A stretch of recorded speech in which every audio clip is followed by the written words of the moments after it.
Bem, até aqui temos estudado o livro de Juízes em um nível muito humano. Mas é importante estudá-lo em um nível divino também. Deus está muito proeminente no livro de Juízes, embora eles estejam nesse ciclo, nesse espiral descendente. Na verdade, diz que foi Deus quem não expulsou todos os povos de diante deles. Diz que foi Deus quem enviou inimigos contra eles. Diz que Deus ouviu suas orações. E diz que Deus enviou alguém para salvar a situação. Portanto, Deus estava envolvido com eles. A sua paciência não é impressionante? Embora sempre estivessem entrando neste ciclo, Deus permanecia com seu povo. E foi Ele, de certa forma, que fazia tudo que acontecia. Ele está muito envolvido com seu povo. E precisamos nos lembrar que o Deus da Bíblia tanto nos liberta do mal, como nos libera para o mal. Por isso que nós oramos no Pai Nosso todos os dias. Não nos deixe cair em tentação. Às vezes Deus trata com seu povo permitindo que o mal venha. Assim como Ele nos liberta do mal. Não nos deixe cair em tentação, mas livra-nos do mal. É uma oração válida para um Deus que faz as duas coisas. O poder do Espírito Santo não só cura os enfermos, mas traz doenças também. Restaura a vista aos cegos, mas pode cegar aqueles que enxergam, como foi o caso do governador de Chipre em Atos. O poder de Deus ressuscita os mortos, mas também mata como matou Ananias e Safira. Precisamos nos lembrar que Deus é um Deus que nos libera para o mal, assim como liberta. Uma forma da igreja disciplinar um de seus membros é entregá-lo a Satanás, assim como ela resgata pessoas de Satanás, porque sempre há dois lados ao caminharmos com Deus. E Deus trouxe os amonitas. Na verdade, em Amós capítulo 9, diz que o Senhor trouxe os filisteus de Creta, na mesma época em que ele libertou os judeus do Egito, e os trouxe para a mesma terra. E os filisteus foram escolhidos por Deus para castigá-los quando desobedeciam. Portanto, Deus trouxe os filisteus de Creta para a mesma terra, quando libertou os judeus do Egito. E Deus usou os filisteus mais do que qualquer outro povo que os cercavam, para castigá-los quando eles erravam. Por isso eles aparecem tantas vezes na Bíblia. Muito bem, ainda estamos falando dos ciclos, precisamos estudar a linha. E vale a pena estudarmos isso. Em primeiro lugar, membros da segunda geração. E é uma lição válida para as igrejas. Membros de uma segunda geração normalmente são mais fracos que os da primeira geração. Os pais passam por uma conversão genuína e os filhos crescem dentro da igreja, mas não têm a mesma qualidade. Estão entendendo? Todas as igrejas têm esse problema, com membros da segunda geração e depois da terceira e quarta geração, e assim por diante, descendentes de crentes. E diz que uma geração inteira surgiu que não conhecia o Senhor nem aquilo que ele fez para Israel. Este é um dos problemas em Juízes, membros da segunda geração. E por isso eles faziam o que era certo aos seus próprios olhos e não aos olhos do Senhor. Se tornaram uma geração sem lei. Não se lembravam do Senhor e, portanto, não se lembravam de sua libertação. E não eram gratos por sua salvação. A segunda coisa são líderes de segunda geração. Não havia problemas enquanto o líder estivesse vivo. Quando Sansão morreu, quando Gideão morreu, havia um vácuo de liderança e se enrascavam novamente. Agora, as outras nações tinham dinastias. Portanto, havia continuidade de liderança. Havia linhas de realeza. Não era o caso de Israel. Não havia rei naqueles dias. E este é um tema que percorre todo o livro de Juízes. Quando Gideão os libertou dos midianitas, sabe o que eles disseram a Gideão? Gideão, queremos que você seja o nosso rei. E queremos que seu rei seja o rei depois de você. Em outras palavras, queremos que você comece uma dinastia, para que haja uma continuidade na liderança. Mas Gideão era um homem muito sábio e disse, vocês já têm um rei. O Senhor é seu rei. O seu problema é que vocês não estão olhando para o Senhor como o seu rei. E ele recusou o trono. E depois veio Abimeleque. Esqueci de falar sobre ele, mas Abimeleque queria ser rei. E ele tentou ser rei e matou todos seus irmãos, para tentar ficar com o trono, e um deles escapou, porém. E a história teve um final muito infeliz quando Abimeleque estava cercando uma cidade e uma mulher deixou cair uma pedra sobre ele. E ele quase morreu por causa disso, mas infelizmente não morreu e pediu que alguém o atravessasse com sua espada, para que não fosse lembrado como alguém que morreu às mãos de uma mulher. Mas Abimeleque fez tudo para ser rei de Israel. Então há esse refrão: não havia rei em Israel, não havia rei em Israel. Mas havia sim um rei, porém era invisível e morava no céu. Mas como eram membros de segunda geração, queriam um rei que fosse visível. Portanto, aqui encerramos o livro de Juízes, e Deus iria providenciar um rei. E o pequeno livro de Ruth nos diz de onde este rei viria. Portanto, estão vendo como esse tema de não haver rei se encerra com o livro de Ruth. Eles pertencem um ao outro. Portanto, vamos olhar o livro de Ruth. Estamos vendo um cenário muito diferente agora. A época é a mesma, mas o contraste não poderia ser maior, com todos aqueles acontecimentos horríveis, mais ao norte, desde Dan até Benjamim. Mas aqui no sul, estamos num ambiente bem diferente. Aqui está Belém, é uma fotografia bonita de Belém. Aqui você pode ver uma plantação de trigo bem típica naquela área. E é quase como ler um dos romances de Hardy Wessex, o livro de Ruth, não é mesmo? Ele contém romance e contém... É como se fosse escrito por Barbara Cartland ou Catherine Cookson. É uma daquelas histórias que a gente lê em revistas femininas. É uma história muito linda. É uma lufada de ar fresco quando lemos o livro de Ruth depois de ler Juízes, com assassinatos, estupros e tudo mais. Ao ler o livro de Ruth, nós entramos num ambiente completamente diferente. Mas lembre-se que são menos de 4 quilômetros da tribo de Benjamim até Belém. Só nos deslocamos alguns quilômetros, mas são dois mundos diferentes. A diferença é tão enorme, sabem? Esse quadro aqui. Agora, o contraste com o livro de Juízes é muito grande. Em primeiro lugar, há muito menos personagens no livro de Ruth. Basicamente, uma só família. Muito menos lugares e um espaço muito mais curto de tempo. Mas o livro de Ruth é a resposta ao livro de Juízes. Então vamos olhar o livro de Ruth e vamos ver um tipo de esboço desse livro. Bom, são 4 capítulos e é muito fácil dividir este livro. Os primeiros 2 capítulos são sobre 2 mulheres inseparáveis e os últimos 2 são sobre 2 homens influentes. E temos uma sogra, uma nora, um parente resgatador e um futuro rei. 2 mulheres e 2 homens. São os personagens deste drama. Então, vamos dar uma passadinha rápida pela história para entrarmos no clima. Capítulo número 1, a perda da sogra. Havia essa mãe chamada Noemi. E houve fome na terra. Na Judeia. Estava faltando comida. Deveriam ter aprendido da história. Toda vez que o povo de Deus vai a outros lugares procurando comida, há problemas. Aconteceu com Abraão quando ele foi ao Egito. Aconteceu com Isaac, ele fez a mesma coisa. Aconteceu com Jacó e seus filhos. Cada vez que desciam ao Egito para acharem comida, arranjavam problemas. E Noemi e seu marido disseram: vamos até Moabe. Vamos atravessar o Jordão. Vamos atravessar o Jordão e vamos até Moabe. As colinas do lado de lá, do Mar Morto. Ouvimos dizer que há comida lá. E foi um erro fatal. Foram lá com seus 2 filhos. E os 2 filhos casaram-se com mulheres moabitas. Portanto, casaram fora do povo de Deus. E as coisas foram de mal a pior. O marido de Noemi faleceu. E os 2 filhos de Noemi morreram. Deixando para trás 3 viúvas. Sozinhas. E o destino de uma viúva naqueles dias não era muito bom. Não havia pensão para viúvas, não havia aposentadoria, não havia nada assim. Ser uma viúva era um problema muito sério. Tudo isso foi provocado porque eles tomaram uma decisão errada e confiaram no homem ao invés de confiar em Deus. E acharam uma solução humana para a sua crise ao invés de achar a solução em Deus. Deus teria lhes falado que a fome era parte do seu castigo sobre os habitantes da Judeia e se voltasse para ele, toda aquela fome terminaria.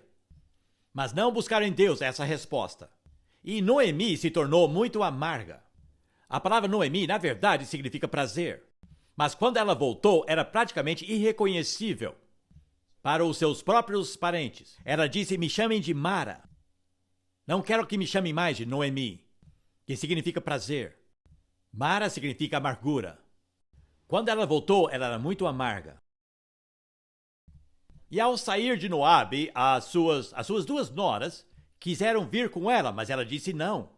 Vocês não vão conseguir um marido na Judeia, porque lá eles não se casam fora da tribo. É melhor que fiquem aqui. Será muito mais fácil encontrar um marido para cuidar de vocês se ficarem aqui. E a Orfa respondeu: tudo bem, vou fazer isso. Ela voltou para Moabe. E nunca mais se ouve falar dela na Bíblia. Não havia mais lugar para ela no propósito de Deus. Essa foi sua escolha. Do ponto de vista humano, era ótimo conselho.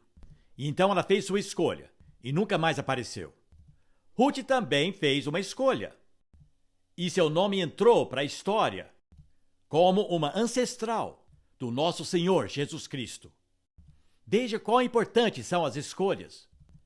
Apenas uma decisão na sua vida pode mudar tudo. São as escolhas que fazemos que formam o nosso caráter. E Ruth fez a escolha correta, no momento correto. Ela tinha um caráter lindo, mas foi a sua decisão, foi a sua escolha, que a trouxe dentro da linha do propósito de Deus. E ela se tornou parte da linhagem real do Senhor. Não parte do ciclo, mas da linha. E é impressionante que seu nome é mencionado na genealogia de Jesus em Mateus. Ela era gentia e uma mulher. E os judeus não costumam colocar mulheres nas suas genealogias, muito menos gentias. Mas ela está lá, Ruth, por causa de uma decisão. E ela se tornou parte daquela linhagem. Bem, Noemi disse para ficar, mas Ruth disse: eu vou com você. E agora vemos no capítulo 2 a lealdade de uma nora. E a sua escolha é muito interessante. É uma personagem muito bonita, por dentro e por fora. É interessante que os patriarcas sabiam apreciar uma mulher bonita. Vejam o que diz em 1 Pedro 3 sobre Abraão e Sara e Rebeca. Gostavam que suas mulheres fossem bonitas por fora e bonitas por dentro também. As duas coisas. E, na verdade, Pedro... Bom, estou me perdendo um pouco agora, mas achei que as irmãs gostariam de saber da receita de Pedro para a beleza no interior e no exterior também. É tudo uma questão de caráter. Pedro aconselha as mulheres cristãs que sejam mais simpáticas na convivência e mais atraentes ao olhar. E ele disse: é dessa forma que vocês vão converter os seus maridos. Então há muito bom conselho, mas ele diz: assim eram as mulheres dos patriarcas, e a Ruth também era bonita, tanto por dentro quanto por fora. A mulher mais bonita que eu já conheci tinha 84 anos de idade, tinha tantas linhas no seu rosto que parecia uma rede telefônica. E eu disse: Miss Harris, alguém já lhe falou que você tem um rosto muito, muito lindo? E ela aceitou isso de forma graciosa e me disse: você não é a primeira pessoa que me fala isso. E depois ela falou outra coisa. Ela me disse: quando eu era jovem, eu era tão feia, mas tão feia, que eu nunca tive um namorado. Eu nunca pude me casar, nunca ninguém me convidou para o baile ou para sair ou coisa assim. Mas aos 27 anos de idade eu me apaixonei por Jesus. E daí seu olho brilhou e ela disse para mim: a gente fica parecido com a pessoa que ama, não é verdade? E ela era muito linda. Uma mulher maravilhosa, com beleza exalando de seu interior. Bom, a Ruth tinha um caráter muito lindo, ela era muito humilde, mas ao mesmo tempo uma ousadia que os homens acham atraente. E ela era extremamente leal, ela tinha um espírito de serva, mas ao mesmo tempo ela não era passiva e nem era uma pessoa servil, ela tinha uma combinação muito boa. Mas tudo começou com a escolha correta. Não apenas escolheu ficar com Noemi, ela escolheu o povo de Noemi e escolheu o Deus de Noemi. Ela diz isso, ela não estava apenas seguindo Noemi. Ela disse: considerei tudo. E eu quero ser parte de seu povo. E eu quero que seu Deus seja o meu. Ótima decisão. E embora ela tivesse visto o Senhor castigando o seu povo, ele era real para ela, na sua vida. Muito impressionante. E ela fez 4 promessas para sua sogra. Foi quase um voto de casamento que ela disse para Noemi. Ela fez 4 promessas para sua sogra. O seu Deus será o meu Deus. Eu irei com você. A lealdade é uma coisa muito preciosa aos olhos do Senhor. Muito, muito preciosa. E na verdade, lealdade e amor são praticamente a mesma palavra no hebraico. E para Deus, amor que não é leal não é amor. Amor de aliança. É totalmente comprometido na saúde e na doença, na riqueza e na pobreza. Não existe amor verdadeiro sem lealdade. É muito importante entender isso. E Deus valoriza muito a lealdade. Diz que Ruth achou favor aos olhos do Senhor. Favor é a raiz da palavra favorito. Ela se tornou uma das favoritas do Senhor. Favor é uma coisa ótima para se ter. 10 vezes melhor do que ter uma boa fortuna. Você quer o favor de Deus ou uma boa fortuna? Qual seria sua escolha? Trouxe o brasão da minha família para lhes mostrar. Possum significa filho de pavão. Pó é uma palavra antiga para pavão. Não sei o que isso representa na minha vida, mas eu descobri isso da Polônia. Me chamaram de Mr. Pawson. Perguntei por que falam pav. Eles disseram, bom, pav, P-A-W, pav, isso significa pavão. Em polonês. E pesquisei, e no inglês antigo também é, então sou filho de pavão. Isso não me entusiasmou. O que me entusiasmou foi que descobri que o lema da família é Favente Deo. Deus favorece. O que você gostaria de ter no brasão de sua família? Boa fortuna ou Deus favorece? O favor de Deus vale mais que qualquer fortuna que há no mundo. E Deus favoreceu Ruth. Ela se tornou uma favorita de Deus por causa de sua lealdade, por causa de suas escolhas corretas. E por isso a cidade inteira de Belém falava sobre ela. E o que falavam é que o Senhor nunca parara de abençoar sua vida ou de derramar benignidade sobre ela. Não é uma descrição linda? O Senhor jamais cessou de mostrar sua benignidade a essa moça. Então todos falavam sobre ela. Que nos traz a segunda metade do livro, 2 homens influentes. Agora preciso explicar um pouco da lei dos hebreus aqui. Boaz era um homem muito influente ali e também um homem bem generoso e recompensou Ruth pela sua lealdade. Ele disse aos ceifeiros do campo, agora deixem bastante. Ele disse àqueles homens, deixem bastante trigo para ela colher, para aquela mulher moabita. Ele foi muito gentil. Agora, há 2 costumes estranhos no livro de Ruth que não conhecemos muito bem, então vou explicá-los para vocês. O primeiro é o seguinte, é chamado de o casamento levirato. Lembre-se do que eu lhes falei sobre o ano do jubileu, quando todas as propriedades voltavam aos seus donos originais. No ano do jubileu. Mas e se não tivesse ninguém da família original para recebê-lo? Então, porque sempre deveria existir uma linhagem da família, um sobrevivente para receber a propriedade no ano do jubileu, é que existia a lei do levirato, que dizia o seguinte, se o marido de uma mulher morresse, antes que ela tivesse um filho, para receber a propriedade, então o irmão de seu marido teria que casar com ela e dar-lhe um filho, para manter a propriedade da família e manter viva a linhagem da família. Entendem? É uma lei estranha para nós e não faria muito sentido para nós em nossa situação atual. Então, aqui havia uma viúva, Ruth, que não tinha marido nem filho. Portanto, algum parente tinha a obrigação de casar-se com ela, para manter vivo o nome de seu marido e sua linhagem, e herdar a propriedade quando fosse liberado no ano do jubileu. Entendem? Essa era a lei. Este era um dos costumes. A propósito, este foi o fundamento daquela pergunta toda que os saduceus fizeram a Jesus. Lembre-se daquela pergunta? Falaram de uma mulher que teve 7 maridos e todos eles morreram, que estatisticamente é bem provável, mas de qualquer forma, aquilo era só uma pegadinha para ele. Porque os saduceus não acreditavam que haveria vida após a morte. Não acreditavam numa vida por vir. Lembra-se dessa pergunta? Muito bem. Fizeram aquela pergunta toda a Jesus e ele respondeu, vocês não conhecem as Escrituras nem o poder de Deus. O outro costume era um costume social que, assim como o primeiro, é meio estranho para nós. Nenhuma mulher, nenhuma moça poderia pedir um homem em casamento naqueles dias. Nem no dia dos namorados, não tinha esse dia naquela época. Uma mulher não podia pedir um homem em casamento, mas lhe era permitido dar sinais de que ela gostaria de se casar com alguém. E havia diversas formas de fazer isso, uma das quais era aquecer os pés do homem. Uma forma bem legal, não acham? Porque uma bolsa de água quente com 2 pernas é muito bom, como todos os casados sabem muito bem. O livro de Eclesiastes que vamos estudar dentro de pouco tempo fala sobre, sabem, como podemos nos aquecer numa cama. A Bíblia é um livro muito prático. Então, aqui diz que Ruth foi e deitou-se aos pés de Boaz e cobriu seus pés com um manto. Estava dizendo, não me importaria de me casar com você. E ela podia fazer isso pelos costumes, não pedir-lhe em casamento, mas dar uma indireta. E uma indireta bem direta. Então havia esses 2 costumes que nos ajudam a entender como tudo foi acontecer. Como Boaz casou-se com Ruth e Boaz ficou muito lisonjeado de certa forma pelo seu desejo e ficou muito feliz por ter sido escolhido porque ele não era o parente mais velho nem o mais jovem.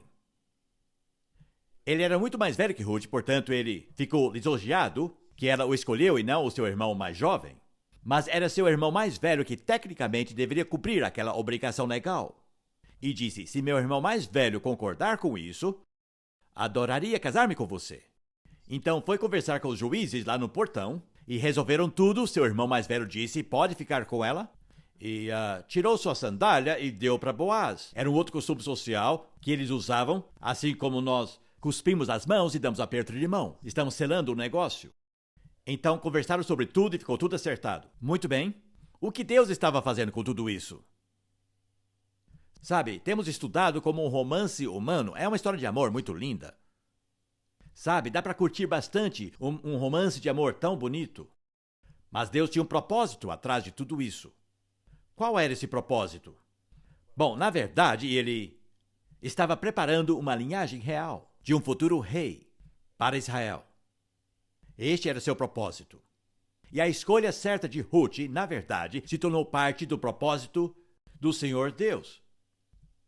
E ela seria parte dessa linhagem real. Tem um outro livro da Bíblia que vamos estudar depois, chamado Esther, que também contém um romance. Naquele livro, Deus nem é mencionado, mas aqui em Ruth, Deus é mencionado frequentemente. Porém, por outras pessoas. E, na verdade, quase sempre vemos outras pessoas pedindo ao Senhor que abençoe Ruth. Noemi diz, o Senhor te abençoe, Ruth, por ficar comigo.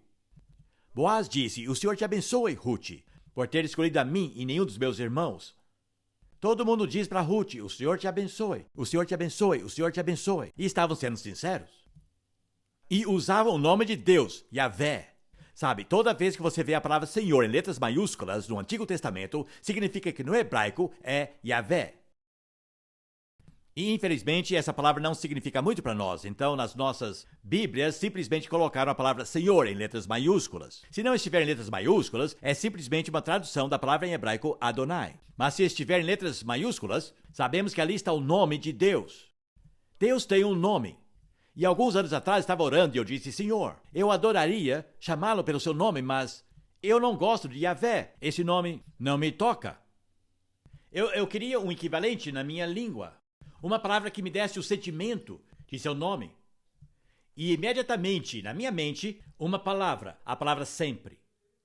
E eu pensei, é essa. Yahvé é o particípio do verbo ser. E eu pensei, Deus, o teu nome é sempre. E é apenas seu primeiro nome. Tu és sempre meu provedor, sempre meu ajudador, sempre meu curador. Ele é sempre. Deus sempre é. Ele sempre é. E sabem, de todos os 250 nomes e títulos do Senhor Jesus, um dos mais favoritos é Sim. Ele é o sim de todas as promessas de Deus. Temos um Deus cujo nome é sempre e cujo filho é sim. Não existe uma fé mais positiva do que essa. Então, eles usavam seu nome, que sempre te abençoe, que sempre te conforte, que sempre seja gracioso. Estavam sempre abençoando-a. Então Ruth entrou numa linhagem vital, numa árvore genealógica, porque Boaz era um descendente direto de Judá, uma das 12 tribos, um dos 12 filhos de Jacó. Judá significa louvor. A gente fala Judá, mas no hebraico é Judá. Então era um descendente direto de Judá, o que significa, na verdade, que era um descendente direto de Tamar. Lembrem-se do caso de incesto que houve com Tamar? O que isso nos diz? Deus pode até mesmo usar esse tipo de situações e esse tipo de pessoas para trazer Jesus, quando fazem a escolha correta. E Jacó, quando estava morrendo, Jacó fez uma promessa para Judá. Jacó fez uma promessa ao morrer para Judá. Não sei para que aportuguesar todos esses nomes. E essa foi a sua promessa. O cetro não se apartará de Judá, nem o bastão de comando de seus descendentes, até que venha aquele a quem ele pertence. Que promessa interessante! Isso foi anos e anos antes que eles até pensassem em terem um rei. Mas aqui Jacó já promete a Judá que um dia uma linhagem real se formaria em Judá. E Belém Efrata.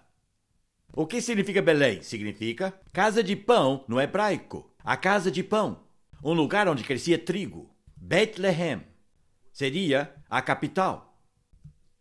E lembre-se da promessa de Miqueias. Tu, Belém da Judeia, não és a menor entre as principais cidades da Judeia, porque de ti virá o líder. Veja como está tudo ligado. E, além do mais, no livro de Ruth há um pedacinho de informação que é muito extraordinário. Quando Judá entrou na Terra Prometida, eles conquistaram e tomaram posse de uma cidade chamada Jerusalém. Fica bem ali na divisa entre Benjamim e Judá. Judá chegou a conquistar Jerusalém e a deu a Benjamim, que a perdeu. Isso está no livro de Ruth. Há algo acontecendo aqui. Há uma linhagem real de onde virá Davi, aqui de Belém, e também a cidade de Jerusalém começa a entrar em evidência. Uma cidade que Davi conquistaria e a tornaria sua capital. E ela se tornou a cidade mais fascinante que jamais existiu. Vejam como todas as linhas começam a se ajuntar. Há um propósito que está sendo desenvolvido. Então Judá deveria ter ficado com Jerusalém, mas deram para Benjamim, e Benjamim acabou perdendo a cidade. E tornou-se uma cidade pagã novamente. Uma história trágica. Mas aqui as coisas começam a se ajuntar. A avó de Boaz, quem foi sua avó? Ela também não era judia, seu nome era Raabe, a prostituta de Jericó. Uma árvore genealógica misturada, não é? Tamar, incesto. Raabe, prostituta. E Ruth, moabita. Porém, elas foram as ancestrais de nosso Senhor Jesus Cristo. Que impressionante. Muito bem, alguém me disse no nosso intervalo, você não disse quem escreveu Juízes e nem por quê. Bom, eu lhes disse que Juízes e Ruth eram um só livro, então agora vamos tentar achar uma conexão. Quem escreveu e por quê? Agora, me acompanhe aqui. Assim como na Bíblia inteira, o final de um livro frequentemente revela o seu propósito, e essa frase, não havia rei em Israel naqueles dias, significa que o livro de Juízes e, portanto, o livro de Ruth foi escrito depois que conseguiram um rei. Estão entendendo? Sabe, alguém que diz não havia rei naqueles dias está falando com pessoas que agora têm um rei, certo? Também é bem óbvio, no final do livro de Ruth, quando dá a linhagem real de Davi e menciona Jessé como o pai de Davi, não diz o pai de Davi, o rei. O que é extraordinário, não é mesmo? Aqui há uma menção de Davi, porém ele não é rei ainda. Então, já começamos a ver quando o livro foi escrito, e foi escrito quando Saul era o rei. Conseguem me acompanhar? Esse livro foi escrito quando Saul, o primeiro rei de Israel, estava no trono. Ele foi escolhido pelo povo. E o escolheram porque desde o ombro para cima era mais alto que todo o povo. O escolheram por causa de sua altura. Pela sua aparência. Pela sua aparência física, que foi um grande erro. Muito bem. Se sabemos quando este livro foi escrito, já podemos determinar quem. Se você ler os discursos do profeta Samuel no primeiro livro de Samuel, a linguagem é idêntica à linguagem de Juízes e de Ruth. Na verdade, Samuel gostava muito de resumir a história exatamente dessa forma. E há um sermão no livro de Samuel que é idêntico, é quase uma versão condensada do livro de Juízes. Então, quem escreveu esse livro?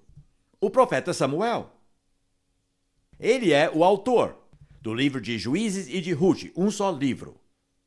Enquanto Saul era o rei. Agora, o rei Saul veio de qual tribo? Benjamim.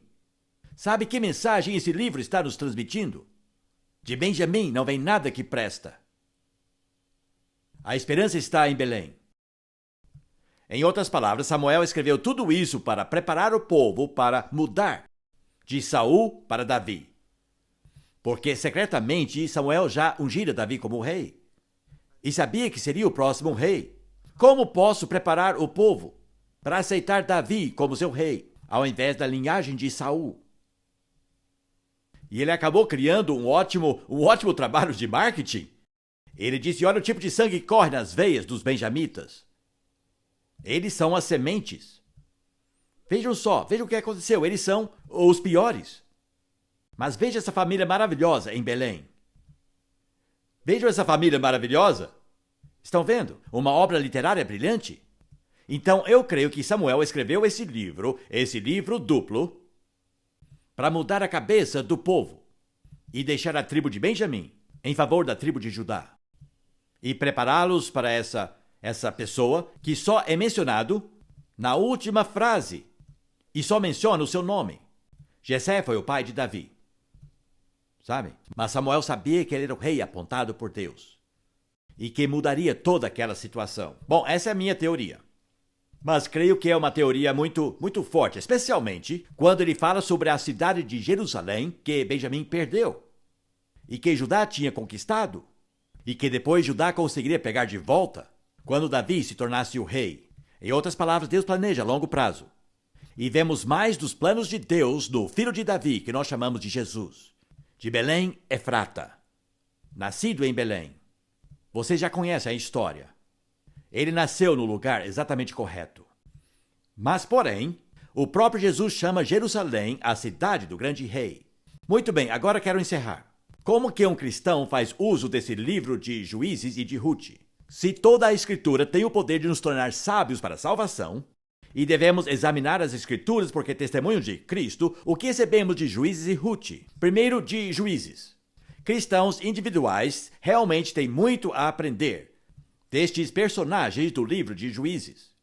É um fato bem irônico que Robert Maxwell, quando ele alugou Haddington Hall, perto de Oxford, havia um vitral acima da escadaria em Haddington Hall de Sansão, puxando as colunas do templo dos filisteus, cometendo suicídio ao derrubar o templo sobre si.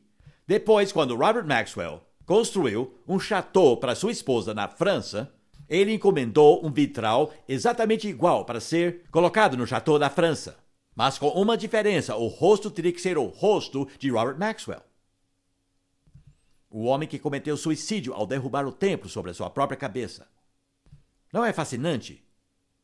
Mas podemos aprender negativamente com os erros que as pessoas cometeram e positivamente das escolhas certas que fizeram. E como cristãos podemos aprender muito, estudando a vida de Gideão, a vida de Sansão, a vida de Jefté e a vida de Baraque. São todos testemunhas que nos cercam, diz Hebreus 11. Estão nos assistindo agora, para ver como nos sairemos, para ver se correremos a nossa corrida. São nossas testemunhas, e não podemos esquecê-las. Mas como a igreja precisa estudar Juízes, porque a igreja às vezes entra no mesmo tipo de anarquia, e depois encontra a mesma solução para essa anarquia procurando uma monarquia visível, através de seguir um homem. E isso é fatal. Nós temos um rei. E se todos nós fizéssemos o que é correto aos seus olhos, a igreja estaria unida amanhã. Mas infelizmente nos tornamos wesleyanos e luteranos e calvinistas. Estamos seguindo homens, ao invés de fazer o que é correto aos olhos do nosso Deus. E o nosso Deus é o mesmo Deus que era naqueles dias. O que aprendemos do livro de Ruth? Nós somos Ruths. Eu sou gentio, mas fui enxertado no povo de Deus. Eu estou na linhagem real. Faço parte da família real de Deus. Porque em Cristo somos realeza. Vocês são príncipes e princesas, ergam suas cabeças e andam como nobreza. Estão na linhagem real. Vocês eram gentios, longe da comunidade de Israel. Não faziam parte dela. E Deus nos enxertou nessa linhagem real, não antes de Jesus, mas depois de Jesus. Então nós hoje somos Rutes. E Boaz é o nosso Jesus. E nós nos casamos com ele. E assim fomos enxertados na linhagem do povo de Deus. Nós somos a noiva. E ele é o nosso noivo. E a Bíblia inteira é um romance e termina com um casamento. E viveremos felizes para sempre. A Bíblia toda é um romance. E o romance de Boaz e Ruth é uma figura perfeita de Cristo e sua noiva dos gentios, que nós somos. É empolgante. Bem,